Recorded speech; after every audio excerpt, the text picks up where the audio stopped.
A memória mais vívida que tenho da Sra. Clara não é de suas confissões mais grotescas, mas do modo como ela entrou no meu consultório pela primeira vez.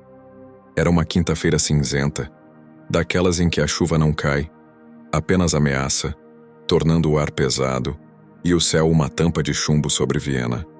Ela era uma silhueta contra a vidraça suja, uma mulher de meia-idade vestida com rigidez, suas roupas escuras engomadas para não entregarem uma única emoção. Cheirava a sabão em pó e uma pitada discreta de lavanda, o aroma da normalidade absoluta. Era essa a sua armadura, a normalidade. Ela se sentou na poltrona de veludo vermelho, diante da minha escrivaninha de carvalho, com a postura de uma rainha visitando um vassalo de pouca confiança. Seus olhos, de um azul desbotado, percorreram a sala, catalogando cada livro, cada estatueta, cada nuance. Pousaram, por fim, em mim. E não havia medo neles. Havia uma avaliação crítica. A queixa era banal, quase um clichê dos meus dias de estudante. Fobias, medo de espaços fechados, um pavor irracional de trovões, insônia. Doutor, ela disse, a voz um fio tão fino e controlado que parecia prestes a arrebentar. São coisas de mulher nervosa. Meu marido acha bobagem, mas eu preciso dormir. Era a fachada perfeita. A mulher nervosa que busca ajuda para o bem-estar do lar. Mas eu já havia aprendido, sob a tutela do professor Freud, que a queixa apresentada é apenas a ponta do iceberg, a parte visível de uma montanha de gelo que se esconde nas profundezas geladas do inconsciente. O verdadeiro problema nunca é o que o paciente diz primeiro. O verdadeiro problema é o segredo que ele arrasta consigo. Um tumor psíquico que exuda sintomas como um corpo doente, exala febre. Meu consultório era um confessionário laico. As paredes forradas de livros, o divã onde ela se recusou a deitar. Prefiro encarar de frente quem me ouve. O aroma envelhecido de papel e tabaco. E na estante, atrás de mim, um pequeno crucifixo de madeira que havia pertencido à minha mãe. Uma peça simples, mas com uma rachadura profunda que cortava o corpo de Cristo ao meio. Uma falha que eu nunca me dei ao trabalho de consertar. Era essa a moldura da nossa primeira sessão. Uma mulher normal, com problemas normais, num ambiente onde o único objeto religioso estava literalmente quebrado. Nos primeiros 20 minutos, ela dançou. Falou da infância numa aldeia no interior, da morte prematura da mãe, do pai austero e devoto que a criou com mão de ferro. Tudo era apresentado como um conto de fadas sombrio, mas aceitável. Apenas a vida. Então, quase como um ato falho, ela soltou a frase gancho, a fenda por onde a escuridão começaria a vazar. Falávamos sobre a insônia, sobre o que a acordava à noite. Não são pesadelos, doutor. Ela corrigiu, crispando as luvas no colo. São lembranças, mas não minhas. É como se eu abrisse os olhos no escuro e visse a vida de outra pessoa, como um filme projetado na parede do quarto. Parei de anotar. O ar no consultório pareceu ficar ainda mais pesado. A vida de quem, Sra. Clara? Ela fitou as mãos, e pela primeira vez, notei um tremor quase imperceptível. Não sei. Alguém que cometeu um pecado tão grande que nem Deus poderia perdoar. Alguém que precisa ser lembrado para que o erro não se repita. Foi então que os seus olhos, aqueles olhos azuis e avaliadores, se levantaram e pousaram não em mim, mas no crucifixo quebrado atrás de mim, e ficaram ali, fixos, como se a rachadura na madeira fosse um portal para tudo o que ela não ousava nomear. Naquele momento, a paciente comum desapareceu. No seu lugar, sentava-se uma mulher possuída por um fantasma, uma mensageira de um segredo tão pesado que ameaçava romper as amarras da sua própria sanidade. A sessão rotineira tinha acabado. A investigação do abismo começava. O resto da hora foi um jogo de gato e rato. Ela se retraiu, tentou minimizar o comentário. São divagações de uma mente cansada, doutor, não preste atenção. Mas a semente havia sido plantada. Eu a observei com renovado interesse. Cada movimento, cada pausa, cada desvio de olhar, tornou-se um sintoma a ser decifrado. A psicanálise, O professor nos ensinou. É a arqueologia da alma. Escavamos as camadas de racionalização e defesa até encontrar os artefatos brutos da verdade primitiva. E eu sentia, com uma certeza que ia além da ciência, que a senhora Clara estava sentada sobre uma ruína de proporções monumentais. Quando o relógio marcou o fim da sessão, ela se levantou com alívio visível, recompondo a máscara da matriarca controlada. Mas ao passar pela minha escrivaninha, seu olhar fugidio capturou o crucifixo mais uma vez. E sussurrou, tão baixo que quase não ouvi, como se falasse para si mesma. É um conforto, não é? Saber que até o Salvador conheceu a fratura. E saiu deixando para trás o cheiro de lavanda e uma pergunta que ecoou na sala silenciosa. Que fratura, senhora Clara? A dele ou a sua? Se essa história lhe está te tocando, comenta aqui embaixo de onde você está assistindo e que horas são aí. A partir daquele dia, a senhora Clara deixou de ser apenas mais um caso. Tornou-se uma obsessão. A sua normalidade era a cortina por trás da qual se escondia um drama de proporções shakespearianas, e eu, o único espectador com o ingresso para o espetáculo.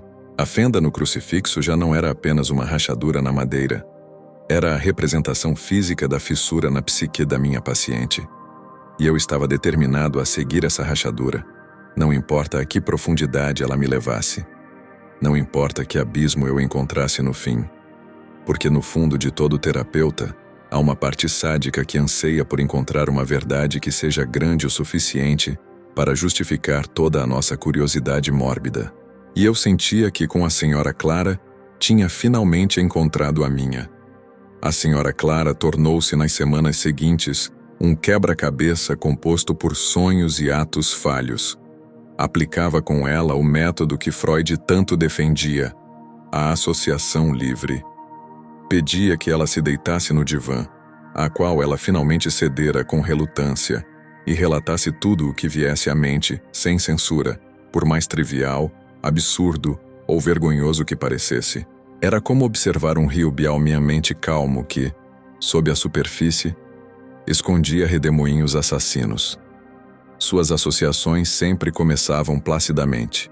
A receita de um bolo, a cor de uma cortina na casa de sua infância, mas invariavelmente eram arrastadas para águas mais escuras. Os sonhos eram a peça central, eram recorrentes, vívidos, e compartilhavam uma iconografia perturbadora. No mais frequente, ela estava num confessionário. Do seu lado, ela era a penitente. Do outro, a figura do padre não tinha rosto, apenas uma sombra. Mas ela insistia em suas descrições que sentia o cheiro do padre. Cheirava a terra molhada e ferro velho, disse ela, a voz vinda de trás do divã, distante, como se estivesse realmente dentro do sonho. E ele não me absolvia. Ele apenas anotava. Escrevia tudo num grande livro, com uma caneta tinteiro que rangia. Freud via os sonhos como a estrada real para o inconsciente. A linguagem dos sonhos é uma linguagem de símbolos, de desejos reprimidos e conflitos não resolvidos disfarçados em imagens. O confessionário era um símbolo óbvio da culpa. A figura do padre, a autoridade a qual ela precisava se confessar, mas que, em vez de oferecer absolvição, apenas registrava o pecado. Era um superego cruel, internalizado, que não perdoava, apenas arquivava a culpa para eterna referência. Mas havia um detalhe sutil, um ato falho dentro do próprio sonho que me chamou a atenção. Ela mencionou de passagem que o chão do confessionário era de terra batida. E eu sentia algo pontiagudo sob o joelho, acrescentou. Pedi que se concentrasse nessa sensação. O que era esse objeto? Ela fez uma longa pausa. Uma ponta de metal, fria, como a ponta de uma cruz. A associação foi imediata e eletrizante. O crucifixo quebrado do meu consultório, a culpa religiosa e a figura paterna austera de sua infância começavam a se fundir. Noutro sonho, ela era uma criança, correndo por um corredor escuro numa casa que não era a sua. As paredes suavam. Ela procurava por seu pai, mas todas as portas estavam trancadas. Na última porta, no fim do corredor, não havia maçaneta. Havia apenas um buraco de fechadura, e de dentro vinha um som de choro abafado. Eu me ajoelhava para olhar.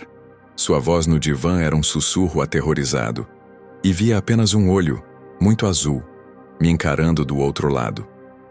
A interpretação freudiana clássica apontaria para um complexo de Édipo não resolvido, o desejo infantil pela figura do pai e o medo concomitante da punição por esse desejo proibido. O corredor era o útero, as portas trancadas, as barreiras ao seu desejo. O olho azul do outro lado poderia ser o do pai, mas também o da própria mãe, morta, observando-a com ciúmes do além. A senhora Clara, ao ouvir essa interpretação, reagiu com uma frieza cortante. Isso é uma fantasia grotesca, doutor. Meu pai era um homem correto, temeroso de Deus. Mas os atos falhos atraíam. Certa vez, ao falar do marido, chamou-o de pai antes de corrigir-se rapidamente. Noutra ocasião, referiu-se à sua própria filha, uma jovem que vivia longe, como a pequena penitente. Cada lapso era uma janela que se abria por uma fração de segundo para o caldeirão de pulsões que fervia em seu inconsciente. A estrutura do trauma ia se delineando. Uma culpa primordial ligada à figura do pai, uma transgressão de natureza sexual ou moral de proporções bíblicas e uma necessidade patológica de expiação que se manifestava na rigidez de sua vida atual. E sempre, no centro desse turbilhão simbólico, estava o elemento religioso. A cruz no sonho, a linguagem confessional, o pai temeroso de Deus. A psicanálise, em sua essência, é uma ciência da substituição. O trauma real é tão insuportável que a mente o substitui por um símbolo, uma narrativa paralela que permite ao ego continuar funcionando. A religiosidade exacerbada da senhora Clara, sua fachada de virtude inatacável, parecia ser a fortaleza que ela construíra para manter os bárbaros de sua própria história do lado de fora. Mas os bárbaros já estavam dentro dos portões. Eles se manifestavam nos sonhos, nos tropeços da língua, no olhar fixo no crucifixo quebrado. Eu estava me aproximando do epicentro do terremoto. A próxima sessão, eu sabia, não seria mais sobre a decodificação de símbolos. Seria sobre o confronto direto com a memória que havia gerado todos aqueles sintomas. Era hora de desafiar as defesas dela. Era hora de perguntar não pelo sonho, mas pelo evento real que o sonho mascarava. O perigo, claro, era que ao remover a máscara eu não encontrasse um rosto, mas outro abismo. E talvez algo no fundo desse abismo estivesse me esperando. A resistência, como Freud tão lucidamente descreveu, é a força contra a qual travamos nossa verdadeira batalha. Não é uma batalha contra o paciente, mas contra o próprio mecanismo de autopreservação da psique. E com a senhora Clara, a resistência se ergueu como uma cidadela de granito após eu ousar conectar explicitamente seus sonhos à figura de seu pai. A mulher que voltou ao meu consultório na semana seguinte não era a mesma dos sonhos vulneráveis. Era a matriarca de volta, armada até os dentes com desdém racional. Doutor, passei a semana refletindo sobre nossas sessões. Ela começou, sentada ereta na poltrona, recusando-se novamente ao divã. Seu olhar era de aço frio. E cheguei à conclusão de que o senhor está projetando em mim suas próprias fantasias literárias. Essa história de complexo de Édipo soa como um enredo de romance barato. Minha vida não é uma tragédia grega. Ela falou por 20 minutos ininterruptos, desconstruindo minhas interpretações com uma lógica ferrenha e um sarcasmo afiado. Cada símbolo que eu havia coletado foi apresentado como um equívoco meu. O confessionário, uma memória vívida da igreja de minha aldeia, nada mais. O chão de terra, pura invenção onírica. O olho azul atrás da porta, provavelmente o gato da vizinha que eu temia na infância. Era uma demonstração impressionante de intelectualização, um dos mecanismos de defesa mais poderosos, onde o sujeito usa a razão para evitar o confronto com a emoção. Eu a ouvi, tomando notas esparsas, sentindo a atmosfera no consultório mudar. O cheiro de lavanda agora parecia ácido. A luz cinzenta da tarde criava sombras alongadas que se contorciam nas paredes. E o crucifixo quebrado na estante parecia pulsar, uma presença muda testemunhando aquele duelo. Eu sabia que ceder ao seu jogo significaria reforçar suas defesas, mas confrontá-la diretamente poderia fazê-la fugir para sempre. Era uma dança delicada. Senhora Clara, interrompi suavemente quando ela fez uma pausa para respirar. O senhor não está me ouvindo, ela retrucou, sua voz carregada de uma frieza que queimava. Estou ouvindo cada palavra e ouço principalmente o enorme esforço que a senhora está fazendo para convencer a si mesma de que tudo não passa de bobagem. Meus olhos pousaram intencionalmente no crucifixo atrás de mim e então voltaram para ela. A senhora mencionou na primeira sessão lembranças que não eram suas, pecados tão grandes que nem Deus poderia perdoar. Isso soa como uma tragédia grega. Foi como se eu tivesse golpeado ela com um objeto contundente. Seu rosto perdeu por um instante toda a composição. Os lábios se entreabriram, os olhos se arregalaram. Vi algo primitivo cintilar em suas pupilas. Puro pânico, mas foi rápido. A máscara se recompôs, mas agora rachada. O senhor está colocando palavras na minha boca, ela sussurrou, a voz trêmula. Estou repetindo as suas palavras, corrigi. E me pergunto por que a senhora trava uma guerra tão feroz contra a própria sombra. Quem a senhora está realmente tentando convencer? A mim ou a si mesma? Nesse momento, a personalidade dela pareceu se fragmentar. Ela olhou para o crucifixo e sua expressão mudou de raiva para uma confusão profunda, quase infantil. A sombra, ela murmurou, como se falando consigo mesma. A sombra tem o rosto do meu pai. Mas às vezes tem o meu. Ela levou a mão ao peito, como se tocando uma ferida. Ele quebrou. Naquele dia, ele caiu no chão e quebrou. O ar pareceu sair do consultório. Quem quebrou, senhora Clara? Seu pai? Ela balançou a cabeça lentamente, os olhos vidrados, fixos no crucifixo. Não, o Salvador. O Salvador quebrou. E eu juntei os pedaços, mas nunca mais colou direito. A confissão era enigmática, metafórica, mas era a primeira vez que ela admitia uma fratura real, tangível. Não era mais apenas sobre sonhos. Era sobre um evento, um dia, um objeto quebrado. A resistência havia cedido, não por uma interpretação brilhante, mas por exaustão.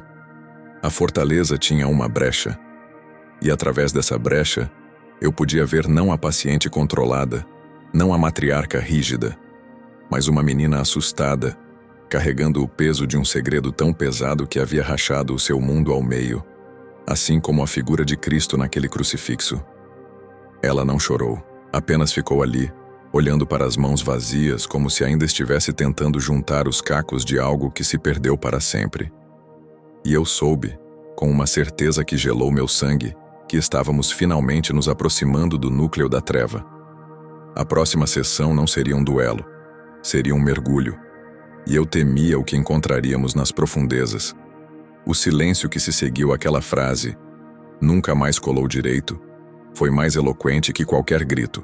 A senhora Clara ficou imóvel, respirando fundo, como se tivesse emergido de um lago gelado. A máscara da matriarca havia se dissolvido, deixando para trás uma mulher frágil, esgotada.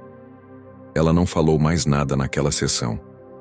Apenas assentiu quando eu disse que o tempo havia se esgotado e saiu com a lentidão de um sonâmbulo. A batalha de resistência tinha chegado ao fim.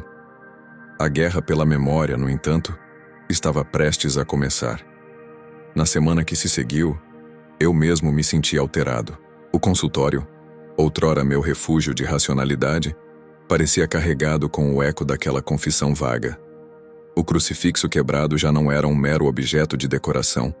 Era uma evidência, uma testemunha muda de um crime que eu ainda não conseguia nomear. Freud alerta sobre a contratransferência, o processo pelo qual o analista projeta seus próprios conteúdos inconscientes no paciente. Eu me perguntava se minha fixação naquele símbolo era científica ou pessoal, se eu não estava, assim como ela, tentando colar os cacos de uma fé que eu mesmo havia perdido há muito tempo. Quando ela retornou, trazia consigo um cheiro diferente. Não era mais o perfume de lavanda, mas um odor sutil de mofo e flores murchas, como roupa guardada num baú por décadas. Ela foi direto para o divã sem hesitar, como se fosse o único lugar seguro no mundo. Deitou-se e ficou quieta por um longo tempo, observando o teto. Eu me sentei na minha cadeira atrás dela, tornando-me uma presença invisível, apenas uma voz destinada a guiá-la através dos corredores de sua própria mente. Senhora Clara, eu comecei, suavemente. Na última vez, a senhora mencionou que algo quebrou. O Salvador. Pode me contar sobre esse dia? Ela fechou os olhos. Suas mãos, pousadas sobre o ventre, se contraíram. Está quente. Ela sussurrou. O verão está insuportavelmente quente. As moscas zumbem tanto. Era uma regressão espontânea.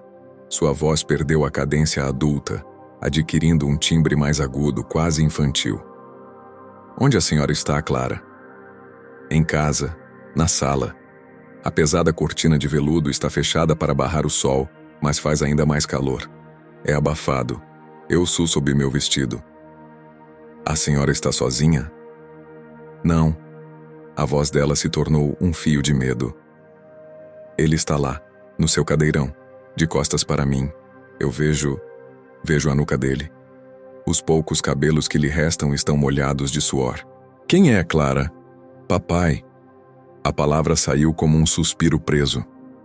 Ele está rezando, baixo, sussurrando palavras em latim. Eu não entendo. Tenho medo. O ar no consultório ficou estático. Eu mal ousava respirar, com medo de quebrar o frágil fio de memória que se desenrolava. Por que a senhora tem medo, Clara? Porque ele está bravo. Muito bravo. Algo aconteceu. Algo impuro. Ela se virou de lado no divã como se se encolhesse. A mamãe não está mais aqui. Ele diz que ela descansou, mas eu sei que foi por minha causa. E então veio o estalo. O gatilho sensorial que Freud tanto valorizava. Um caminhão passou buzinando na rua lá fora, um som estridente e metálico. Clara deu um sobressalto no divã e gritou, não com a voz dela, mas com a voz de uma menina aterrorizada. Ele bateu na mesa. O silêncio que se seguiu foi cortante. Ela estava respirando ofegante. O que aconteceu então, Clara? Perguntei, mantendo minha voz o mais calma possível. Ele se levantou. A cadeira raspou no chão de madeira. Um som horrível. Ele veio até mim. Seu rosto estava vermelho, transformado. Ele cheirava a vinho e raiva. Na mão dele estava o crucifixo da lareira. Aquele de metal, pesado.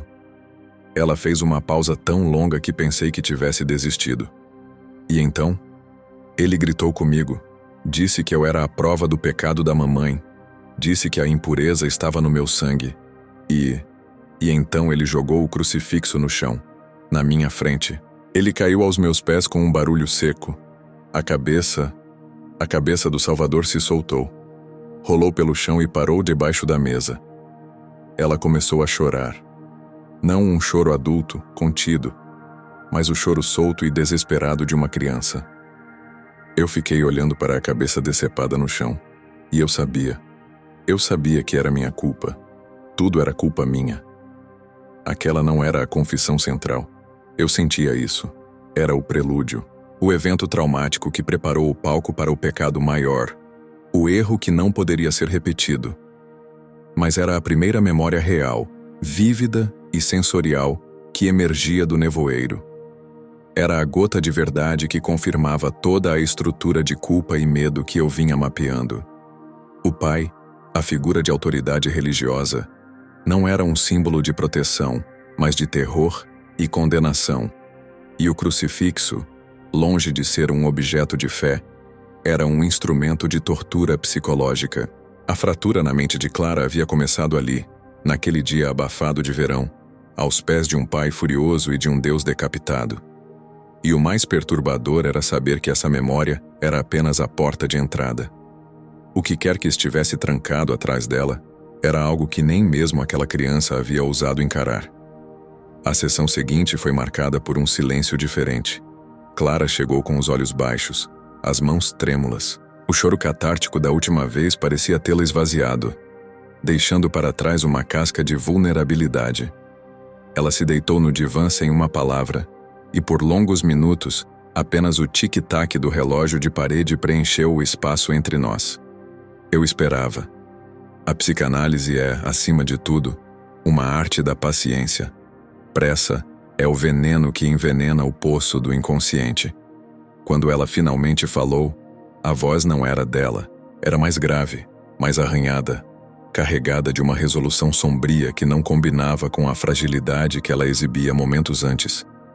Era como se um interruptor tivesse sido acionado dentro dela e outra entidade tivesse assumido o controle.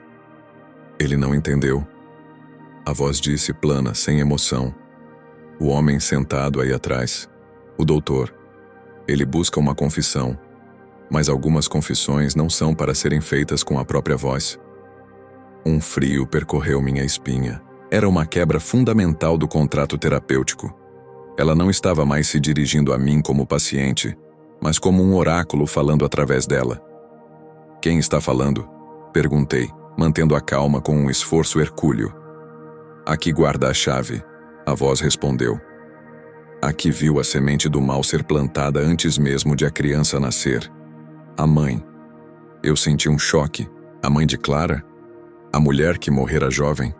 Era uma fantasia, uma personificação de um complexo, uma lembrança internalizada? Freud falava da identificação com o agressor. Talvez Clara estivesse agora se identificando com a própria mãe, vista como a verdadeira portadora do segredo. E o que a senhora viu? Conduzi, decidindo jogar o jogo. A voz prosseguiu, lenta, narrativa, como se contasse uma história antiga. Ele era um homem de Deus, o pai dela, mas sua devoção era doentia. Acreditava que a carne era a morada do demônio, que o desejo, mesmo dentro do casamento, era uma concessão ao pecado. Quando a menina nasceu, ele não viu uma filha. Viu uma tentação, a prova viva de sua própria fraqueza carnal. Ela descreveu uma cena. A mãe, jovem e doente, tossindo sangue num lenço, observando o pai banhar a pequena Clara. Seus olhos não eram de um pai. Eram de um inquisidor avaliando uma herege. Ele lavava o corpinho dela com uma esponja áspera, como se estivesse esfregando uma mancha. E rezava para que ela permanecesse pura. A narrativa então deu um salto temporal. A mãe morreu. O pai mergulhou em um luto que era, na verdade, um êxtase religioso perverso. A culpa dele o consumia.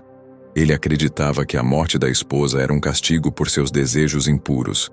E a menina era o lembrete ambulante desse desejo. Ele precisava redimi-la, expurgar o mal que ele acreditava estar no sangue dela. Foi então que a voz, a entidade que se dizia a mãe, chegou ao cerne da questão. Houve um milagre na vila. Uma criança supostamente possessa foi curada por um padre após um exorcismo. Meu marido, ele ficou obcecado. Ele começou a ver demônios em cada sombra da casa. E na puberdade de Clara, quando seu corpo começou a mudar, ele viu a obra do maligno se manifestando. Houve uma pausa longa e pesada. A respiração de Clara no divã era ofegante.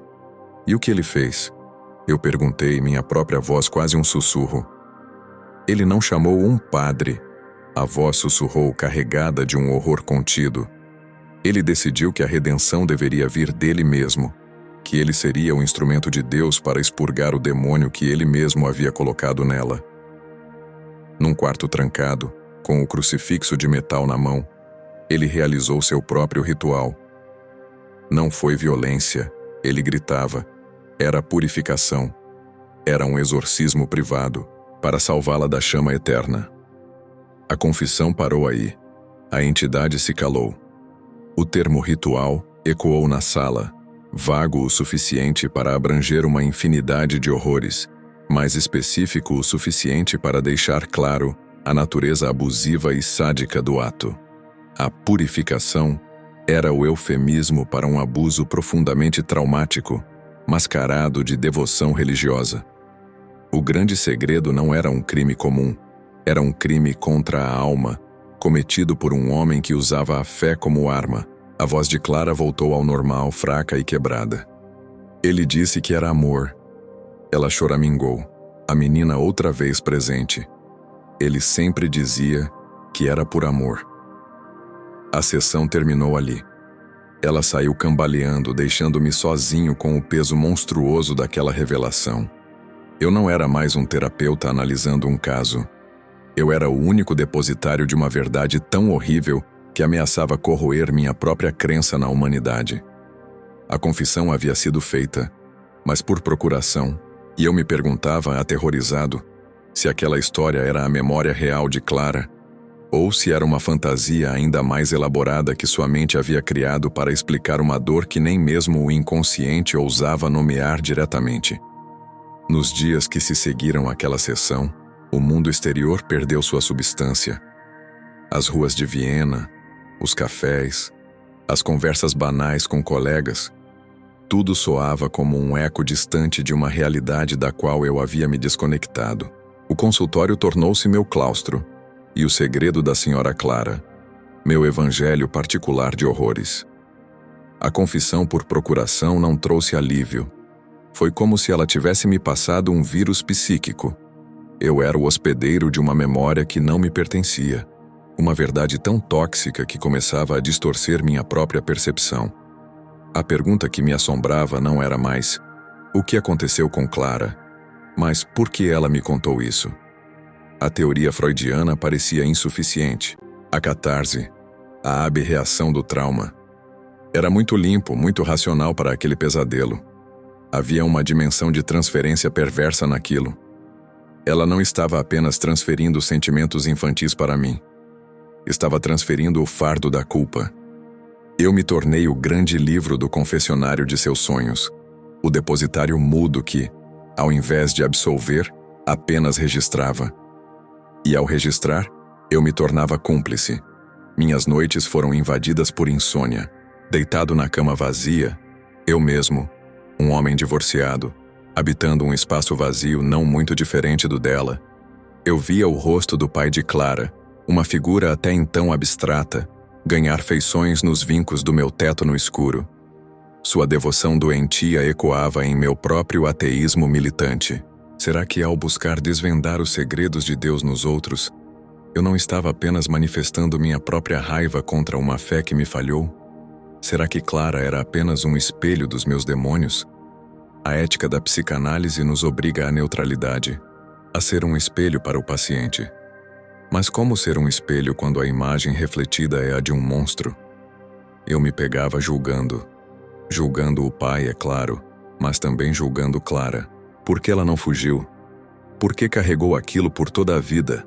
Havia num cantinho sombrio da minha mente uma voz sussurrando que talvez ela, em algum nível recôndito, tivesse desejado aquele ritual. A fantasia edipiana se realizava da forma mais distorcida e aterradora possível. Era um pensamento repugnante, mas que me ocorria com uma persistência perturbadora. Estava eu agora contaminado pela lógica doente do pai? A linha entre terapeuta e paciente dissolveu-se por completo. Durante nossas sessões, eu já não era o condutor imparcial. Eu era um interrogador buscando detalhes que talvez nem ela possuísse. O que acontecia exatamente no ritual, Clara? Quais eram as palavras que ele usava? Minhas perguntas eram mais do que clínicas, eram voyeurísticas. Eu precisava ver o horror para acreditar, para dar concretude ao pesadelo que agora habitava minha mente. E ela, perceptiva à minha desestabilização, mudou novamente. A vulnerabilidade deu lugar a uma estranha serenidade.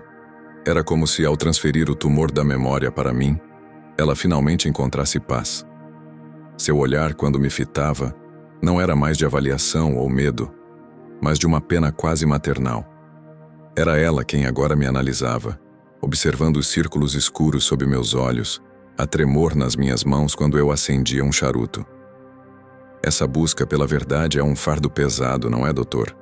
Ela disse certa vez. sua voz suave como um sedativo. Às vezes pergunto-me se não estou aqui para curar você. A frase ecoou na sala como um desafio. Quem era o doente nesta dinâmica? Quem precisava de cura? Eu, que insistia em escavar o abismo, ou ela, que finalmente aprendera a viver com ele? O poder havia mudado de mãos. A confissão não libertara Clara. Ela a havia transformado em minha carcerária. Eu era o prisioneiro de um segredo que não poderia compartilhar com ninguém. Um segredo que, se revelado, destruiria a credibilidade de minha carreira e me rotularia como um louco. O crucifixo quebrado na estante já não simbolizava a fé fraturada de Clara, mas a minha própria racionalidade rachada. Eu olhava para ele e via minha mente dividida. De um lado, o cientista que buscava a verdade. Do outro, o homem aterrorizado com o que havia encontrado. A confissão da senhora Clara não era apenas sobre um trauma passado. Era uma armadilha psíquica, uma profecia autorrealizável. Ela havia me alertado na primeira sessão. Eram lembranças de alguém que cometeu um pecado tão grande que nem Deus poderia perdoar. E agora, ao desejar ardentemente conhecer esse pecado, eu me tornara parte dele. O pecado não era mais só dele ou dela, era meu. A última sessão com a senhora Clara não foi marcada por nenhum drama. Não houve lágrimas, nem confissões bombásticas, nem sequer um grande confronto. Foi uma quietude, um desfecho tão silencioso e antisséptico quanto o fechar de um caixão. Ela chegou pontualmente, vestindo um tailleur cinza perolado, impecável. Seu cabelo estava preso em um coque severo e o cheiro de lavanda havia retornado, mas agora era um perfume de despedida, como flores colocadas num túmulo. Sentou-se na poltrona, não no divã, e olhou para mim com uma expressão que eu nunca havia visto antes. Uma paz vazia. Era a serenidade de quem havia transferido um fardo insuportável para as costas de outrem. Seus olhos, outrora palco de tempestades, agora eram lagos congelados. Doutor, ela começou, suas mãos pousadas tranquilamente no colo. Acho que não preciso mais vir. A declaração foi feita com uma simplicidade que me cortou a respiração.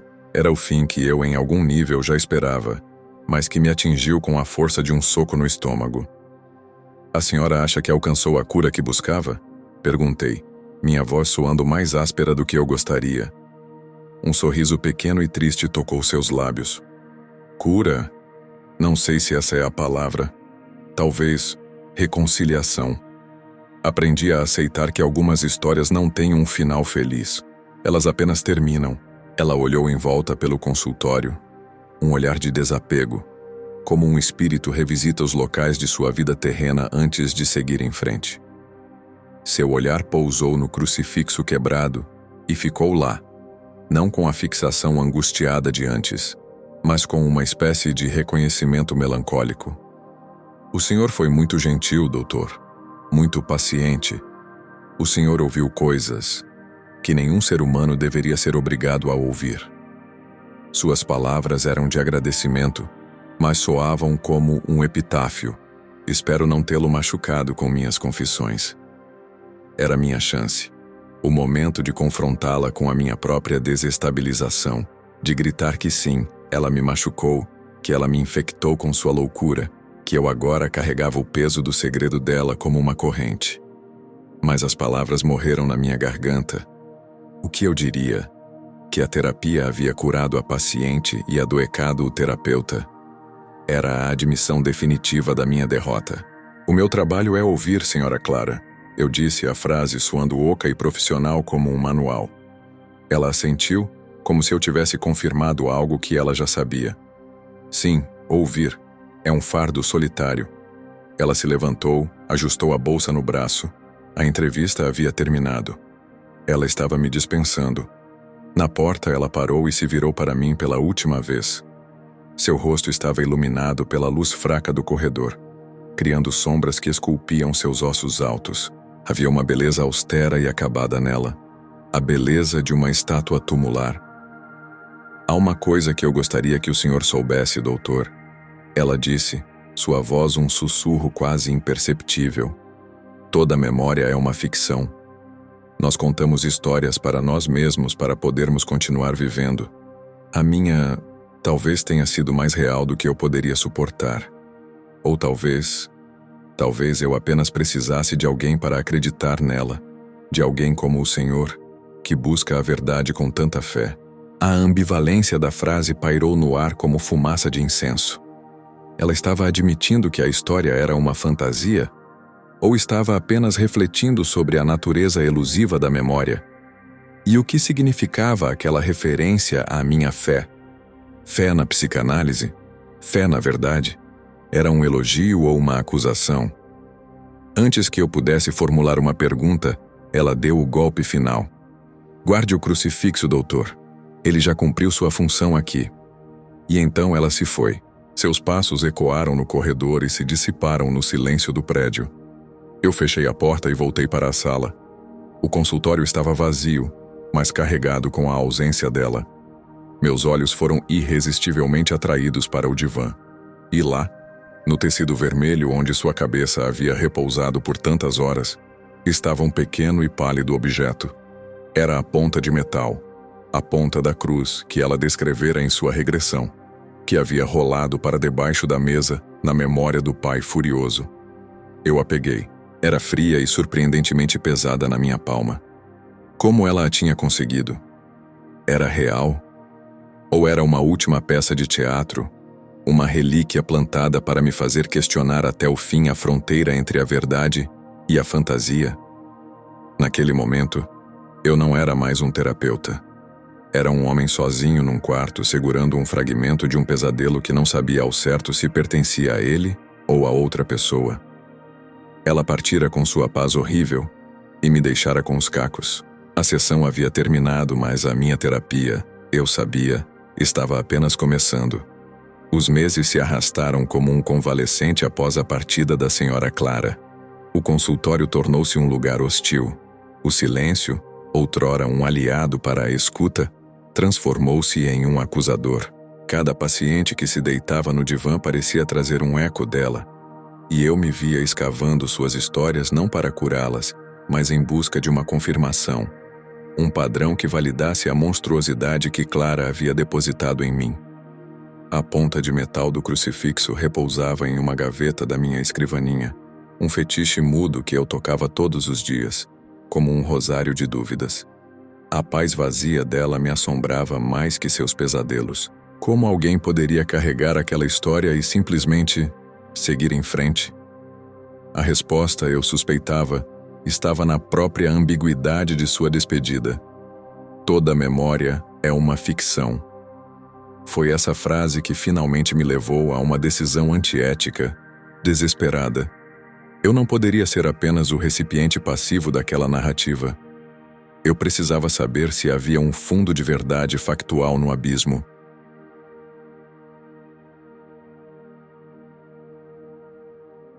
Utilizando conexões discretas e o pretexto de um estudo sociológico sobre histeria, consegui acessar registros paroquiais da aldeia onde Clara nascera.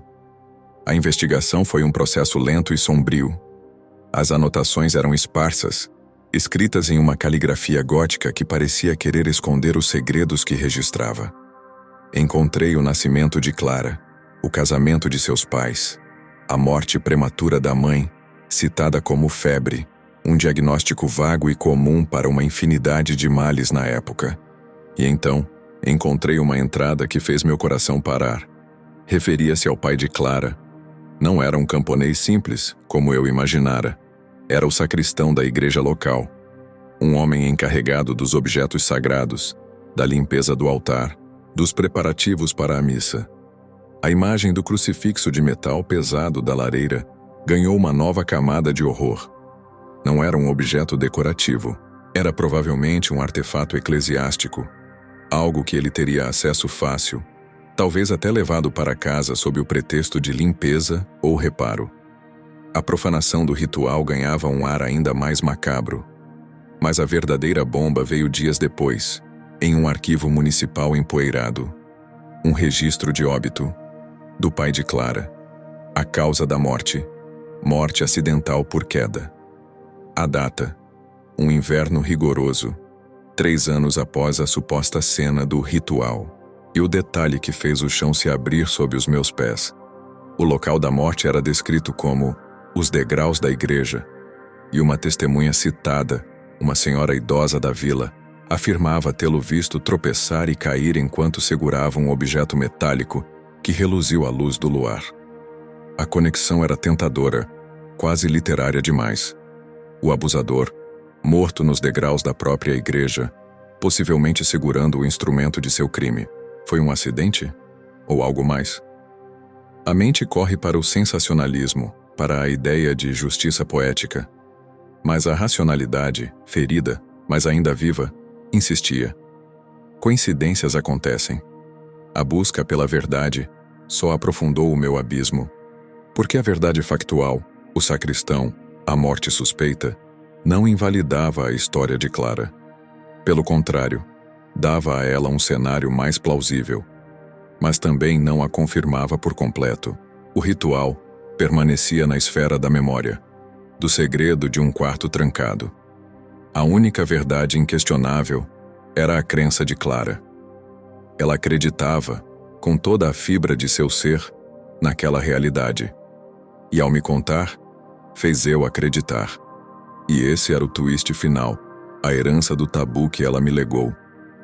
A confissão não era sobre a realidade factual de um crime, era sobre a realidade psicológica de uma fantasia necessária para suportar a dor insuportável, que talvez fosse um abuso comum, ou talvez uma rejeição paterna devastadora, ou algo ainda mais difícil de nomear. A mente de Clara havia construído uma narrativa gótica, um drama religioso de pecado e expiação. Era uma fantasia tão poderosa, tão detalhada, que se tornou mais real do que a própria realidade. E ao escolher um terapeuta freudiano, um sacerdote secular da mente, ela encontrou o celebrante perfeito para seu mito pessoal. Ela não precisava que eu descobrisse a verdade. Ela precisava que eu validasse a sua ficção. A revelação final não estava no passado dela, mas no meu presente. Eu era o agente de uma verdade que não era factual, mas emocional. E ao aceitar esse papel, ao me perder na busca pelos detalhes do horror, eu me tornei parte da fantasia. O pecado não era do pai, nem dela. O pecado era o meu. O pecado da curiosidade mórbida, da vontade de mergulhar no abismo alheio. Clara não foi curada. Ela me passou sua neurose como um vírus, e eu, o doutor, estava agora infectado. O tabu de Freud não era sobre sexo ou desejo. Era sobre o perigo de querer conhecer os segredos dos outros, porque alguns segredos, uma vez conhecidos, não podem ser desconhecidos. Eles se tornam parte de você. E você se torna uma versão mais sombria de si mesmo, para sempre. A ponta de metal ainda está na minha gaveta. Já não a toco mais. Ela é a prova não de um crime, mas da minha queda. A senhora Clara, seja qual for o seu nome real, segue sua vida, talvez verdadeiramente curada por ter encontrado alguém disposto a carregar o peso da sua história. E eu continuo aqui, neste consultório que já foi um templo de razão, e hoje é uma câmara de ecos. Os pacientes ainda vêm. Eu ainda ouço. Mas algo mudou. Agora, quando ouço uma confissão, não busco mais a verdade factual. Busco a verdade que o paciente precisa acreditar para sobreviver. Perdi a fé na realidade objetiva e ganhei uma crença terrível no poder absoluto da fantasia. Esta não é uma história sobre uma mulher perturbada. É uma história sobre um homem que acreditou ser forte o suficiente para encarar os monstros dos outros e descobriu que os monstros são contagiosos. O verdadeiro tabu, o segredo final que Freud talvez tenha relutado em admitir, é que a psicanálise é uma viagem de ida para as trevas. Você pode mapear o inferno alheio, mas sempre trará um pouco do seu fogo de volta consigo. E então, eu lhe pergunto, agora que esta confissão chegou ao fim, você acredita na história da senhora Clara? Acredita que ela sofreu um ritual de purificação nas mãos do próprio pai? Ou acredita que ela criou essa narrativa para dar sentido a uma dor mais comum e, portanto, mais banal e insuportável? Cuidado com sua resposta. Porque aquilo em que você escolhe acreditar diz muito mais sobre os seus demônios do que sobre os dela. E talvez, só talvez, você também esteja pronto para passar adiante o seu próprio segredo.